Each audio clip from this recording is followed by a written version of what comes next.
اگر اس رشتے کے فہم کو عمل تعلیم سے خارج کر دیا جائے تو تعلیم صرف مہارتوں کا مجموعہ بن کر رہ جاتی ہے اور اس میں سے انسان بطور خلیفہ اللہ کا عنصر ختم ہو جائے گا۔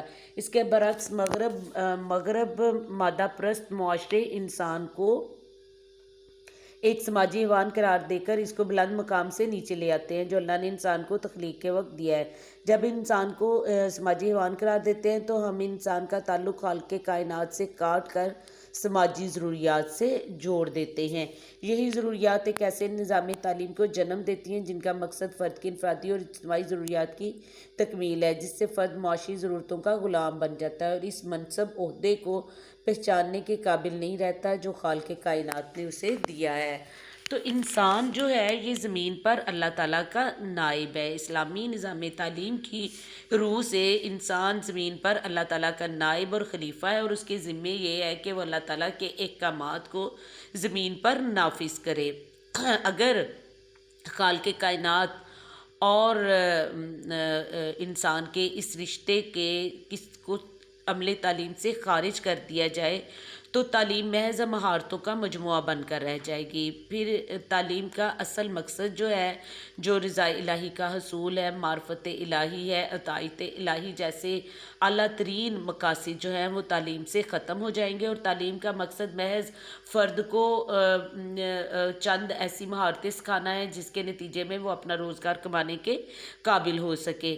تو یہی وجہ ہے کہ اسلامی نظام تعلیم میں اعلیٰ ترین مقاصد جو ہیں وہ رضا الہی، اطاعت الہی اور معرفت الہی ہیں اور انسان کو تعلیم کے ذریعے انسان کو اس قابل بنایا جاتا ہے کہ وہ اللہ تعالیٰ کے احکامات کو زمین پر اچھے طریقے سے نافذ کرے۔ اس کے برعکس مغربی مادہ پرست معاشرے جو ہیں وہ انسان کو ایک سماجی حیوان قرار دے کر اس بلند مقام سے نیچے لے آتے ہیں۔ ان کے نزدیک تعلیم کا مقصد محض فرد کو اس قابل بنانا ہے کہ وہ مختلف پیشوں کا علم حاصل کرے اور اس کے نتیجے میں اپنی سماجی ضروریات کو پورا کرنے کے قابل ہو جائے۔ اس تعلیم کے نتیجے میں تعلیم نے فرد کو معاشی ضرورتوں کا غلام بنا دیا۔ اس کا وہ اعلیٰ ترین منصب جو ہے جو خلیفہ اللہ کا ہے وہ ختم کر دیا ہے۔ انسان اب اپنی سماجی ضرورتوں کا غلام ہے، معاشی ضرورتوں کا غلام ہے اور ان ضرورتوں کو پورا کرنے کے لیے اس کی تمام توجہ جو ہے وہ محض روزگار حاصل کرنے پر ہے، پیشے سیکھنے پر ہے، پیشوں کا علم سیکھنے پر ہے اور وہ اس اعلیٰ ترین مقصد سے پھر جو ہے وہ نظریں چرا لیتا ہے۔ یہی وجہ ہے کہ مغربی نظام تعلیم میں ایک فرد اچھا ڈاکٹر تو ہو سکتا ہے لیکن وہ اچھا انسان، اخلاق کے لحاظ سے ایک اچھا انسان نہیں ہو سکتا۔ اگلی بیٹا خصوصیت ہے معلم بطور روحانی باپ۔ تو یہ آپ نے سیکنڈ لائن سے کرنا ہے۔ پیغمبر محمد صلی اللہ علیہ وسلم نے خود فرمایا کہ مجھے معلم بنا کر بھیجا گیا ہے۔ آپ کا یہ فرمان بجا طور پر، بالکل صحیح طور پر معلم کے وقار پر دلالت کرتا ہے۔ اس کے برعکس مغرب کے نظام تعلیم میں معلم ایک تنخواہ دار ملازم ہے اور اسے اپنی مرضی طلباء پر مسلط کرنے کا کوئی حق نہیں۔ اس کو طلباء کی رہنمائی کرنے کا حق بھی اس وقت حاصل ہے جب وہ اس کی ضرورت محسوس کرے۔ اسلام کہتا ہے کہ علماء انبیاء کے وارث ہیں، جب کہ مغرب نے علم کو طلباء کے تقاضوں اور رجحانات کا پابند کر دیا۔ اسلام سمجھتا ہے کہ معلم کا ہر فیصلہ طلباء کے لیے درست ہوتا ہے جبکہ مغرب نے طالب علم کو زیادہ اختیارات دے کر معلم کو اس کی مرضی کے تابع کر دیا ہے۔ تو بیٹا ایک اور جو خصوصیت ہے وہ یہ ہے کہ معلم روحانی باپ۔ اسلامی نظام تعلیم میں معلم کا جو رتبہ ہے وہ بہت ہی بلند ہے۔ ہمارے نبی کریم صلی اللہ علیہ وسلم نے بھی اپنے معلم ہونے پر فخر کا اظہار کیا۔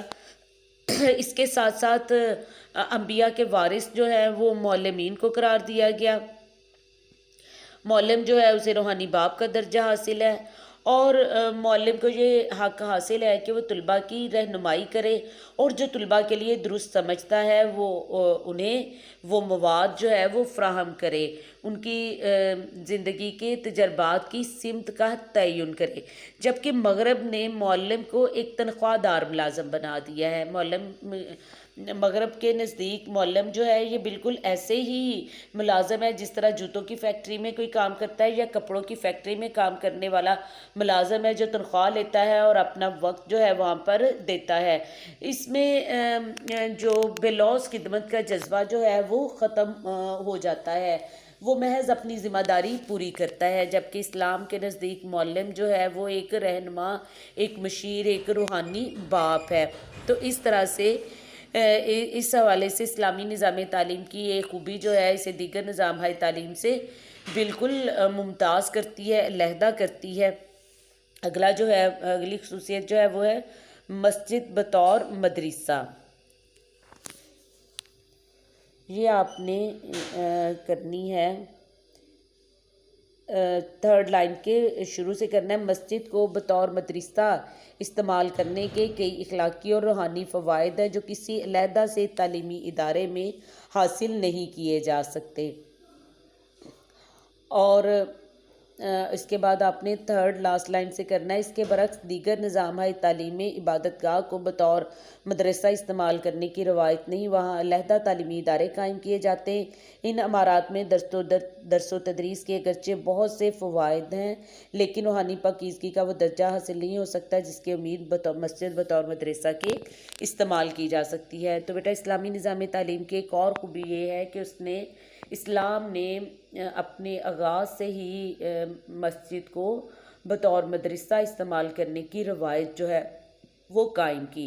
نبی کریم صلی اللہ علیہ وسلم نے مسجد نبوی میں صفہ کا مدرسہ بنوایا اور وہاں پر طلباء کو تعلیم دی۔ اس کا مقصد یہ ہوتا ہے کہ عبادت گاہ جو ہے اس میں ایک طرح کی روحانی پاکیزگی کا ماحول چھایا ہوتا ہے، اور ماحول جو ہے یہ تعلیم میں نہایت ہی اہم کردار ادا کرتا ہے۔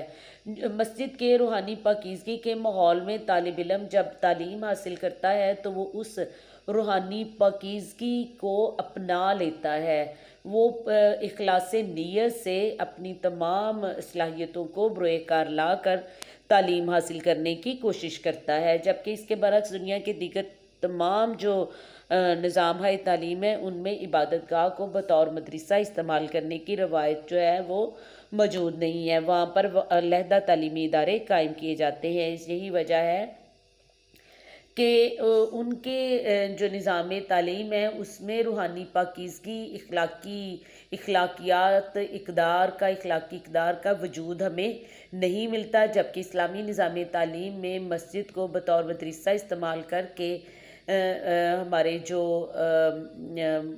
ہیں معلمین انہوں نے روحانی پاکیزگی کا وہ درجہ حاصل کیا ہے۔ تو بیٹا یہ آپ کا ٹاپک تھا، آج ہمارا چیپٹر جو ہے یہ مکمل ہو گیا۔ اس کو آپ نے بہت اچھی طرح سے یاد کرنا ہے، ان چیپٹرز کو بہت اچھی طرح سے یاد کرنا ہے۔ ہمارے 2 چیپٹرز جو ہیں چیپٹر 1 اور چیپٹر 3 جو ہے وہ کمپلیٹ ہو گئے ہیں۔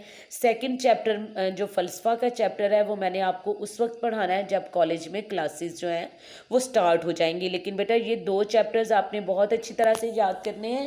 میں نے جیسے ہی آپ کے کالج سٹارٹ ہوتے ہیں میں نے ان دونوں چیپٹرز کے ٹیسٹ لینے ہیں، میں نے یہ دوبارہ نہیں پڑھانے، ان کو بھی آپ نے اچھی طرح سے یاد کرنا ہے۔ کسی بچے نے یہ نہیں کہنا جو بچے کلاسز نہیں لے رہے وہ بھی ان چیپٹرز کو یاد کریں گے، کیونکہ ان چیپٹرز کے میں نے ٹیسٹ لینے ہیں آپ لوگ سے ریٹن۔ اوکے بیٹا، اللہ حافظ۔